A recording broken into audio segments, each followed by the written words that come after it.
కర్మ కనుమరుగైపోతారు అన్నట్టు. దానికోసం ఏదో ఎప్పుడో ఒకటి వేయాలి. ఇంకేంది అది స్పెషల్గా ఎలక్షన్ల ముందట కొద్దిగా హీట్ ఎక్కువైపోతుంది. అది మొదలై ఎండాకాలం ఇప్పుడు వేడి ఎక్కువైపోయి ఏదో ఒక రాయి కొట్టాలన్న దాని మీద ఉన్నారు. ఇక్కడ రైతుల రుణమాఫీ చేస్తాము అని రేవంత్ రెడ్డి గారు చెప్పడం జరిగింది. పేపర్లో టీవీలో మనం చూడడం జరిగింది. ఆదివారం దాకా వీళ్ళు ఒకవేళ చేయకపోతే ఏంది, చేస్తే ఏందన్నది వీళ్ళు ఛాలెంజ్ చేసుకుంటే వాళ్ళు ఇక మల్ల యుద్ధం కాదు, నేను కింద పడలేము అన్న దాని మీద అది ఏం లేకుండా దాని గురించి ప్రజలు పట్టించుకునే పర్లేదు. మొట్టమొదట ఇక్కడ రైతులు ఎంతమంది ఉన్నారు, అందులో అర్హత ఉన్న వాళ్ళు ఎందరు ఉన్నారు అనేది అది వాళ్ళు మొత్తం డిపార్ట్మెంట్ వర్కౌట్ చేసుకొని లిస్ట్ తెప్పించుకోవాలి. అది దానికి ఇక్కడ వీళ్ళు చాలా పొరపాటు ఏదైతే ఉందో గ్యారంటీలు బీరంటీల మీద కాంగ్రెస్ రూలింగ్ రాలేదు. ఇక్కడ 3,30,00,000 ఓటర్లల్లో కేవలం గ్రేటర్ హైదరాబాద్నే 1 కోటి ఓటర్లు ఉన్నారు. 1 crore only in greater Hyderabad పరిధిలో. ఈ 1 crore రైతులు వీళ్ళంతా ఏమి కాదు, రకరకాల ఇండస్ట్రియల్ వర్కర్స్, లేబరు, బిల్డింగ్ అందరు మొత్తం.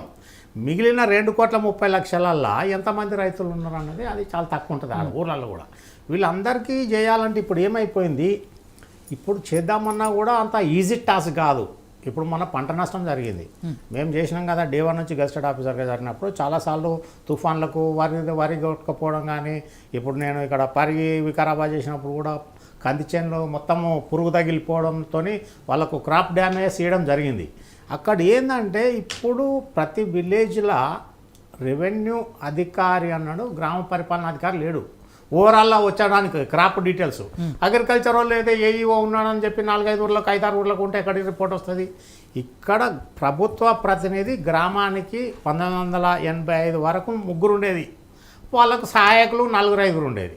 ఇది వచ్చిన తర్వాత విఆర్ఓది ఏదైతుందో మొన్న 2018-20 దాకా వచ్చిన తర్వాత మొత్తం విఆర్ఓలను తీసేసిరి, తర్వాత విఆర్ఏలను తీసేసిరి.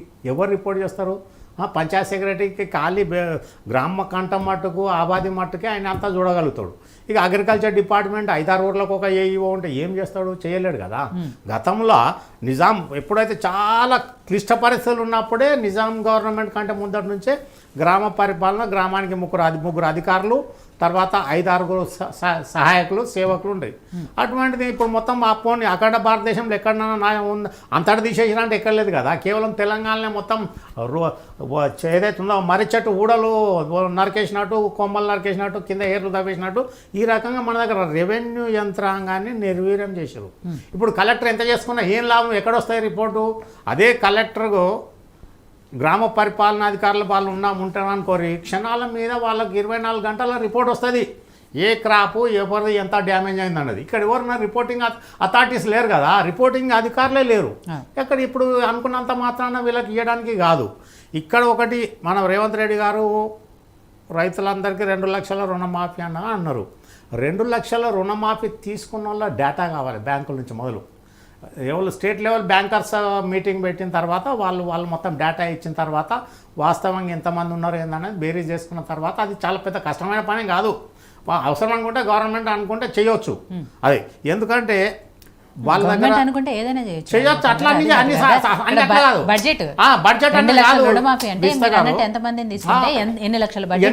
అది ఇక్కడ ఏంటంటే రైతుల సంఖ్య 2 లక్షల రుణమాఫీ లోపల ఉన్న వాళ్ళు ఎవరైతే ఉన్నారో చాలా తక్కువ ఉంటారు. ఉన్నదంతా రైతులను మొత్తం నేనేం చెప్తున్నా, 1 కోటి ఓటర్లు అదే నాన్ ఫార్మర్సే కదా. 2,30,00,000 బ్యాలెన్స్ 2,30,00,000 ఓటర్లలో ఎంతమంది రైతులు ఉన్నారు, వాళ్ళు ఎంతమంది వస్తారు, అది బెరీ చేసుకోవాలి కదా. అంతసేపు అంతేగాని వీళ్ళు వాళ్ళ మీద దుమ్ము వీళ్ళ మీద దుమ్ము పోసుకోవడానికి లాభం లేదు. వీళ్ళు 6 గ్యారెంటీలు 9 గ్యారెంటీలు అని నేను ఏమంటున్నా, 100 ఓటర్లల్లో బీఆర్ఎస్కి 37 వచ్చాయి, కాంగ్రెస్ 39 వచ్చాయి, బీజేపీ 14 వచ్చినాయి, మిగతా రకరకాలు. వీళ్ళందరూ ఇట్లా మొత్తం రైతులు కానీ లేకపోతే బెనిఫిషరీస్ కానీ కాదు కదా. ఇక్కడ బీఆర్ఎస్కు సాగు దెబ్బ పడ్డది నాన్ బెనిఫిషరీస్ ఎవరైతే ఉన్నారో యువకులు, తర్వాత ఈ మధ్యతరగతి కుటుంబీకులు విన్నారా, వీళ్ళ నాన్ బెనిఫిషరీస్ ఎవరైతే ఉన్నారో వాళ్ళకు బ్రహ్మాండంగా ఏదైతే ఉందో వాళ్ళు ఒక 80% మార్పు కావాలని కోరుకున్నారు, వీళ్ళని కొట్టిరు. ఎంతసేపు కేసీఆర్ బెనిఫిషరీస్ మీదనే, ఫ్రీ బైస్ మీదనే, ఓట్ బ్యాంక్ పాలిటిక్స్, మైనార్టీస్ మీదనే పోవడం జరిగింది. దాంతో ఏమైందంటే వాళ్ళకి అర్థమైంది కదా, ఇప్పుడు ఒకరికి బెనిఫిట్ అయితే మిగతా వాళ్ళకు మండుతుంది కదా. ఇది ఈ రకంగా ఉన్నది ఒక ఏకపక్షంగా ఏదైతే ఉందో డెవలప్మెంట్ చేయడంతో ప్రాబ్లం అయింది. ఇక్కడ మొట్టమొదటి నుంచి 9 సంవత్సరాల 6 నెలల్లో మొత్తము ప్రతిరోజు యావరేజ్గా 204 కోట్ల రూపాయల అప్పు డైలీ రోజు చిట్టా తీసుకున్నా కూడా 204 కోట్ల అప్పు అయింది. దీనికి ప్రొడక్షన్ ఓరియంటెడ్ లేదు. దానికి ఏ రకంగా ఎవరికి ఎలిజిబుల్ ఎంత ఉండాలి. ఇప్పుడు చాలా మట్టుకు ఉన్నది. ఇప్పుడు వైట్ రేషన్ కార్డు ఉన్నది ఫిల్టర్ చేయాలి బెనిఫిషరీ ఎంత అనేది. ఎలిజిబుల్ ఉన్న వాళ్ళందరికీ ఇవ్వాలి. ఖచ్చితంగా ఎవరైతే ఉన్నారో వాళ్ళు ఎవరైతే దీనావస్థలు ఉన్నారో వాళ్ళకి ప్రభుత్వం ఖచ్చితంగా సాయం చేయాలి. ఇక్కడ ఏదైతే ఉందో గత ప్రభుత్వంలో ఫలితాలన్నీ ఏదైతే ఉందో ట్రాక్టర్స్ కానీ డబుల్ బెడ్రూమ్ ఇల్లు కానీ ఏదైతే ఉందో అక్కడ కార్యకర్తలు పార్టీ వర్కర్స్ ఎమ్మెల్యే కంట్రోల్నే ఉన్నది. అక్కడ ఏదైతే ఉందో డిపార్ట్మెంట్ ఎక్కడ పనిచేసింది లేదు. వీళ్ళు మామ అని గవర్నర్ కదా రబ్బర్ స్టాంప్ వేసినట్టు ఆ స్టాంప్ వేసినా దాంతోనే ఉన్నది. దాంతోనే వాళ్ళకు ఊర్లలో ఎట్లయితే అంటే అర్హత ఉన్నోనికి రాకపోయే వరకు అనర్హుడికి వచ్చే వరకు ఓటర్కు మడుతుంది ఎప్పుడే కానీ. ఈ రకంగా ఇది దాని ప్రకారం ఉన్నది. అంతేగాని ఇప్పుడు మనం మిత్రులు రాజు గారు కానీ యాదగిరి గారు అని చెప్పినట్టు వీళ్ళు ఇది ఉన్నది అది ఉన్నది కాదు.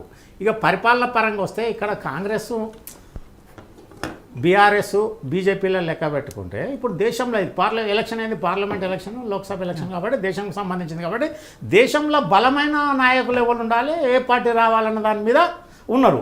అదొకటి. ఇంకొకటి మతపరంగా కూడా బాగా ఈ మధ్యన ఎక్కువైపోయింది సోషల్ మీడియాలో. కానీ వాస్తవంగా గత 1947 కంటే ముందు నుంచి మొదలు పెడితే కూడా ఏ రకంగా ఎట్లా అన్యాయాలు జరిగినాయి అనేది ఇప్పుడు వెలికి తీస్తున్నారు. ఇలా గాంధీ పేరు రోజు రోజుకు కనుమరుగవుతున్నది. గాంధీని పెద్ద ఇప్పుడు తలుచుకునే కాడికి లేరు.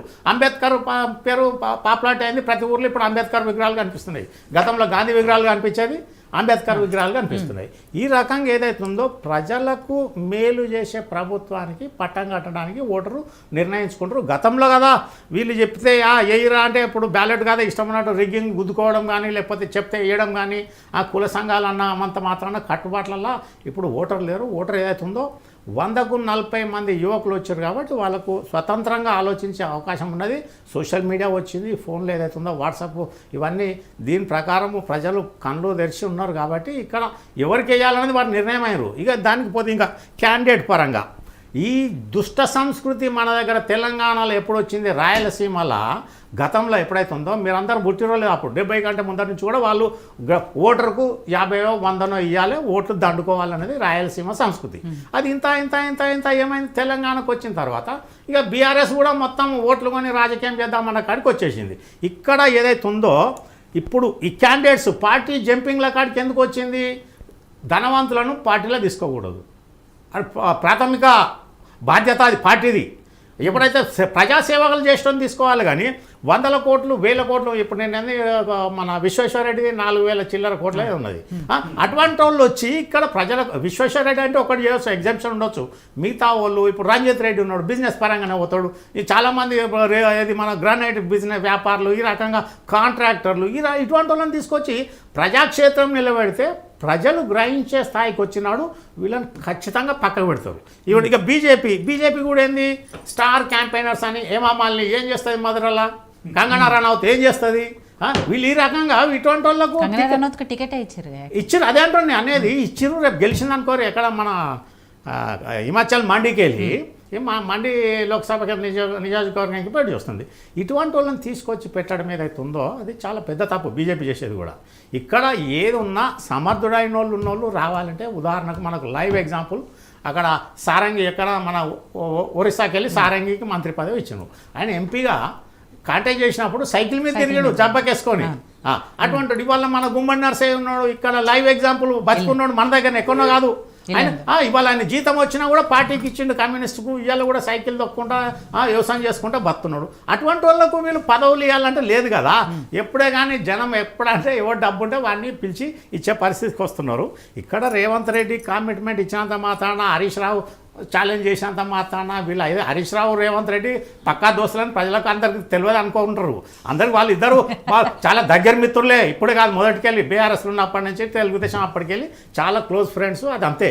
వీళ్ళు ఏంటంటే ప్రజాక్షేత్రంలో దీని మీద అన్నా రాత్మే మిల్నా వినరా పొద్దున్న దాకా కొట్లాడుకోవాలి తెల్లని దాకా కలవాలి. ఇది ప్రజలకు పాపం ఏంటంటే బలి పశువులు అవుతారు. ఆవులావులు కొట్లాడి లేగలకాలు ఎరుగొట్టినట్టు ఈ రకంగా. ఇక మేము